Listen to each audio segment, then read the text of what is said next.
Good morning mga pangat. Yun, di ba?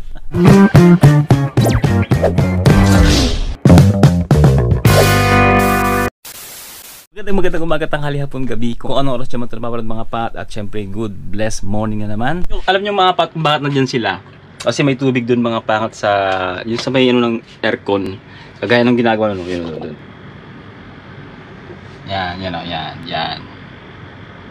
Umiinom sila dyan mga pangat. Kaya din ang ginagawa ng mga uwak dyan. Minsan kalapate, ibon, umiinom sila dyan. At nakita naman mga pangat, maraming sinampay. Siyempre naglaban na si Prinsesa ng mga damit niya kahapon dahil day off niya. Ngayon tayo naman yung day off, di ba? Siyempre pag day off natin at pang gagawin natin, usually mga pangat, pinag-usapan namin na kanya-kanya kaming laba. Kasi gusto kong i-expect niya na sa ibang bansa na aasikasuhin yung sarili niya, ganon. Para actually marunong naman siya, alam niya naman yung mga bagay-bagay mga pangat. Kumbaga siyempre, as a father, I want to train my daughter na yung maging independent mga pangat din sa buhay, walang sinasandalan. Kaya matutuwa ako dahil talagang super independent ng ating daughter. Kaya niyang i-provide yung mga sa pangsarili niya mga pangat. Actually, she's old enough, Hindi na siya baby girl. Isa na siyang ganap na talagang young lady na tinatawag natin. Kaya nang mabuhay mag-isa mga pangat. Actually, kung tutusin. Kumbaga, siya na nga yung sumusuport sa mama niya Pero dito pa rin tayo mga pangat as a father, to guide. Siyempre, as a human mga pangat, sometimes kailangan pa rin natin ng mentor, So yun, nandito tayo para mag-mentor pa rin sa kanya as a father, Kung makikita niyo mga pangat, yun naman ang aparador. Ito aparador ko dati to. Tapos kinuha niya mga pangat. Alam niyo kung bakit? So ang dami niyang gamit, di ba? Reveal, di ba? Pero at least na-provide niya yung mga pangangailangan niya, sa sarili niya, kolorete, as a woman. So yung mga pangat, yung condition natin, tingnan natin yung weather. Anong bang weather ngayon?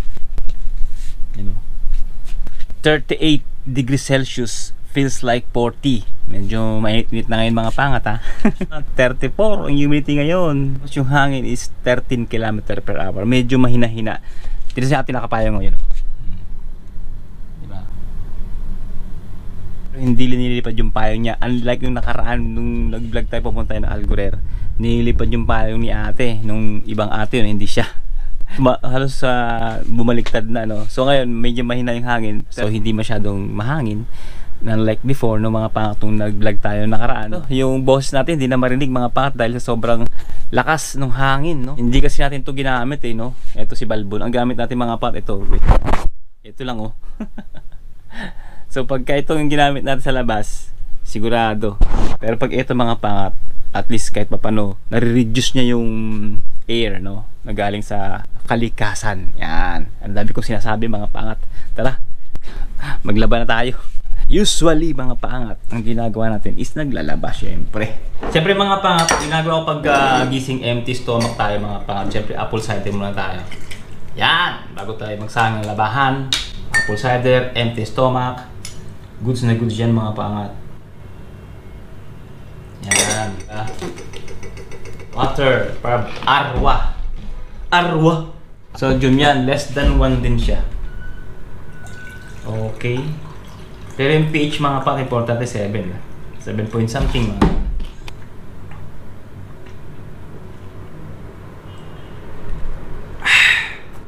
Maasim! Vinegar nga Excuse me po!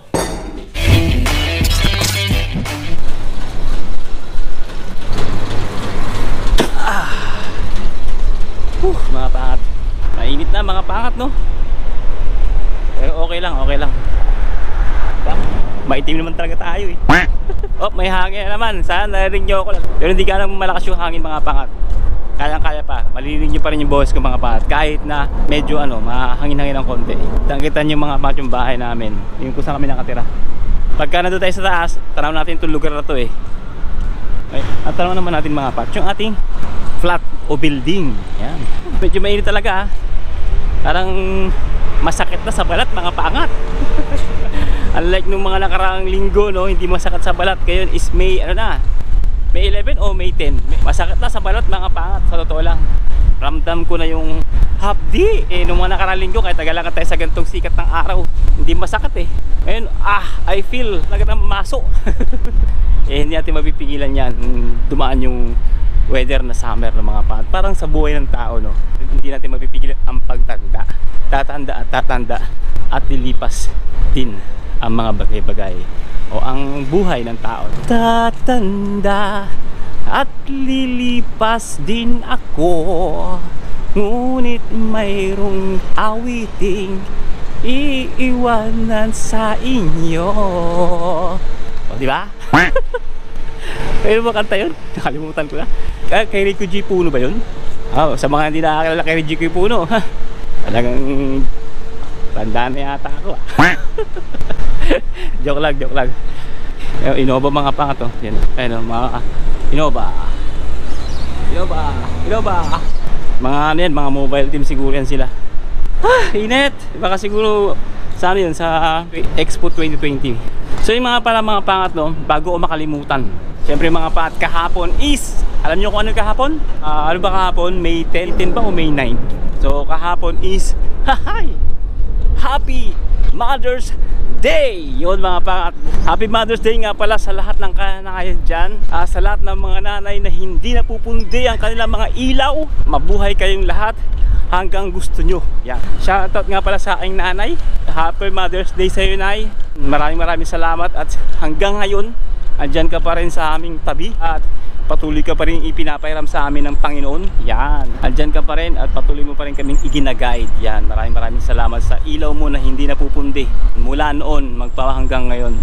Hanggang sa iyong mga apo, nananatili pa rin ang iyong ilaw bilang ilaw ng tahanan. At syempre shoutout din sa aking may bahay na talaga namang kung minsan hindi lang siya ilaw, no?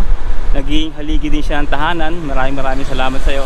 At sobrang tatag mo. Pati gawaing panlalaki kaya mong gawin, kaya yun, shoutout sa iyo. At syempre shoutout din sa aking mga hipag, sa aking mga kapatid na babae dyan. Happy Mother's Day sa inyong lahat. At syempre shoutout din sa mga paangat dyan. Happy Mother's Day.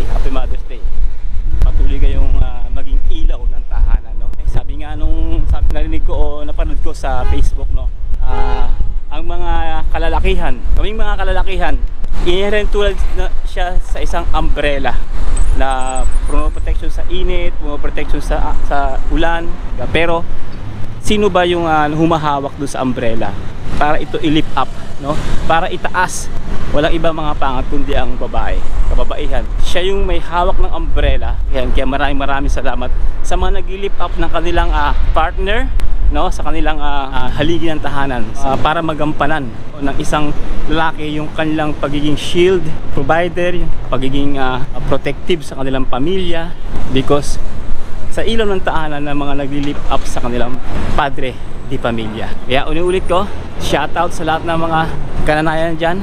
Happy Mother's Day sa inyong lahat. Sa lahat ng mga mothers sa buong mundo, shoutout sa inyo. Ang araw na to, o araw kahapon pala, para sa inyo. Kaya enjoy your life. Happy Mother's Day. At syempre Happy Mother's Day mga pangat nga pala. Meron tayong pag-uusapan maya lang. Samahan nyo muna ako, may tisilipin lang ako ng mga pangat na shade. Kasi mga pangat, pag bumabiyahe tayo mga pangat sa Pang Jumeirah, nagbabike tayo, no? So yung salamin natin, may ano siya, yung clear, kaya masyado nang maliwanag, kaya hahanap tayo ng medyo dark shade. Yan. Init mga pangat. Nagreklamo na. Okay lang yung mga pangat, vitamin D yan. Vitamin D. Kahit masakit sa balat, vitamin D pa rin. Ay, nako.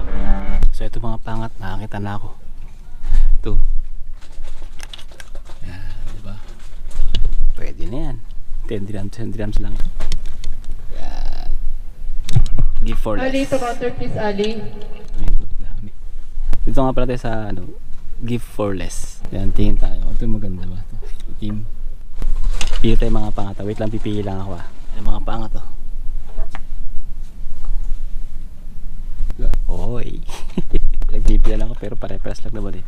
Okay na yan. Hindi na tayo makapasukan ng hangin sa mata. Tsaka protektado sa init ng araw, di ba? Let's go! Yun mga paangat, hindi na tayo nagpa-plastic para makasave tayo sa kalikasan. Para makatulong para tayo sa kalikasan mga paangat. Dahil Pag nag-plastic pa tayo, masasaktan na naman yung ating inang kalikasan, no? Kaya hindi tayo nag-plastic pa. Dahil ko sinasabi. At dahil Happy Mother's Day ngayon, may pag-uusapan tayo tungkol sa ating viewers o subscribers na nagkatanong mga pangat. Isa po siyang nanay. Pasagutin natin mga pangat yung kanyang tanong sa araw na ito. Dahil Happy Mother's Day naman, para sa inyo ito. Let's go! West Zone, bili mo tayo ng kangkong. At bili tayo ng 1 grams lang, oh. Kangkong. Kuha lang tayo tatlong piraso. Onion 4 grams per kilo. Ano? So kuha lang tayo 2 piraso. 3 pieces. Yan. Okay. 63. Yun na. Nakabili tayo. Diba? 4 grams lang, saan ka pa? Mayroon ka ng pananghalian na naman, tipid tips yun. Wala na sawg-sawg. Ganon tayo ako ripot no? Tayo pwede mag chicken mga pangat Hindi rin tayo pwede maglagay ng kung ano ng mga karne. Kahit isda no, bawal nga sa atin. Bili tayo mga pangat ng pandesal. Hangin naman, parang gusto ko na magpalit ng panghangin So yung mga pangat, dito nga pala sa bread section, hindi siya nagka-card. Ano siya? Cash. Yan. At saka siyempre mga pat, ang pandesal nga pala sa UAE, sa Dubai, para sa kalaman ng lahat. Sa mga hindi pa nakakalam, 1 gram, 2 pieces. Yo! Dahil meron tayong pandesal, magka-chai tayo. May chai? Isa lang. Kano? 1 gram lang tayo, chai. Ay, dito lang ako, sa labas. Salamat. Ay, sorry. Ito. Ay, goods na goods. Ay, sakto. Okay lang mga packet na mainit, basta wag lang humid no. Makakatambay pa rin tayo sa labas, basta wag lang humid. Pero pag humid, ako hindi tayo makakatambay sa labas. Kahit mainit ang panahon, chai pa rin tayo. Maklase yung chai nila, medyo parang creamy So yung mga packet, di ko na patatagalin no. Umpisa na natin yung ating talakayan. Yan, ang pag-uusapan mga packet sa video na to, sa vlog na to mga packet. Sabi ni Linzu 8me, shoutout po sa'yo madam. Kung saan ka man ngayon, nasa UAE ka man o nasa Pilipinas, shoutout sa inyo. Gusto niya sigurong dalhin yung kanyang anak dito sa UAE o sa Dubai. Gusto niya makasama. So unfortunately, siya ay isang basahin natin. Kuya, pwede ka po gawa ng video kung paano mag-process ng visa kung dadalhin po dyan yung anak. Pag single mother ka, para makasama yung anak dyan sa Dubai. Salamat.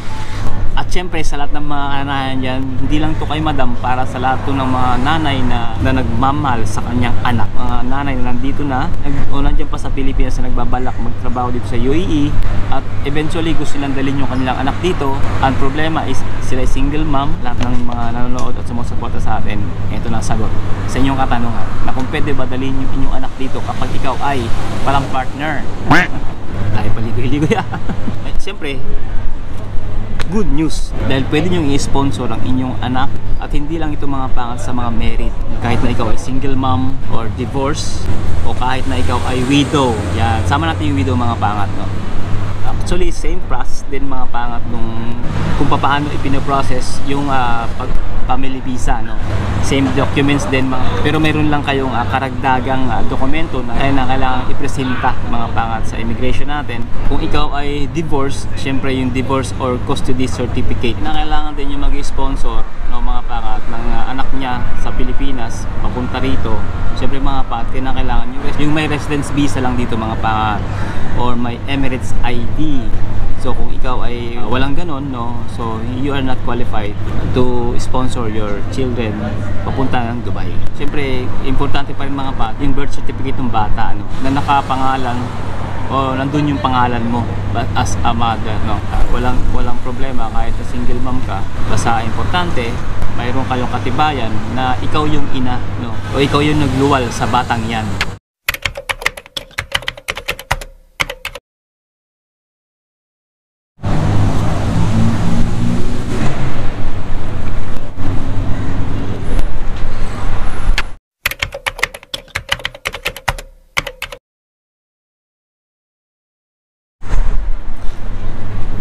Nagtsaya naman tayo mga pangat, pero okay lang.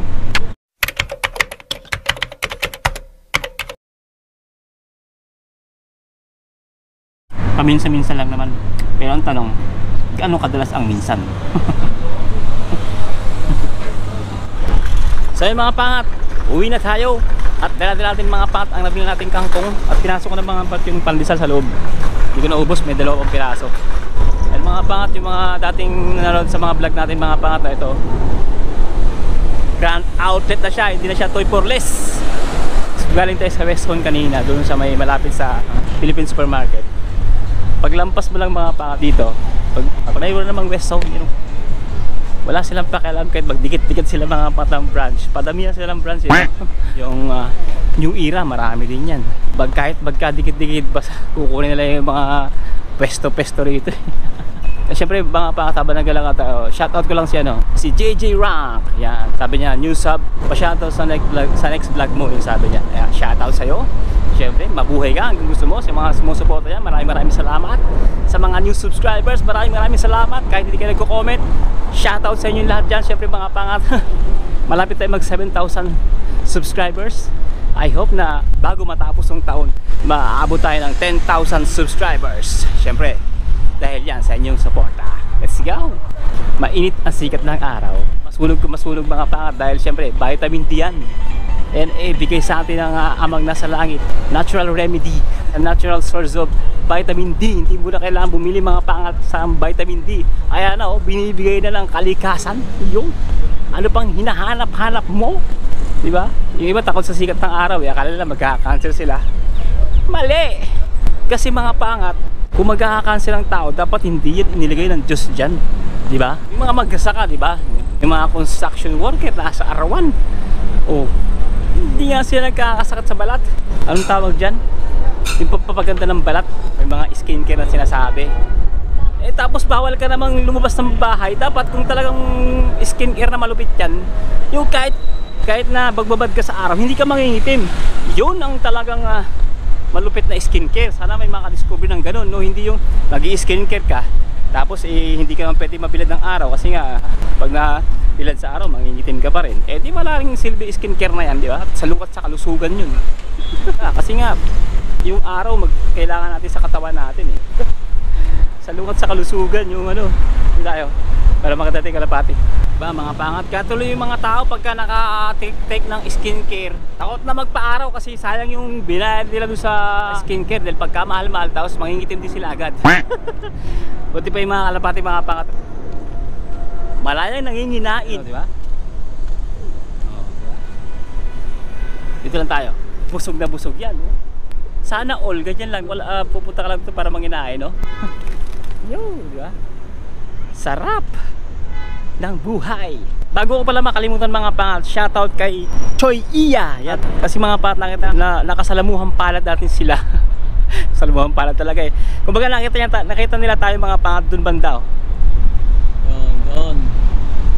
Malapit sa Rip Mall sa may Algoril Building. Nakita nila tayo dyan. Yun.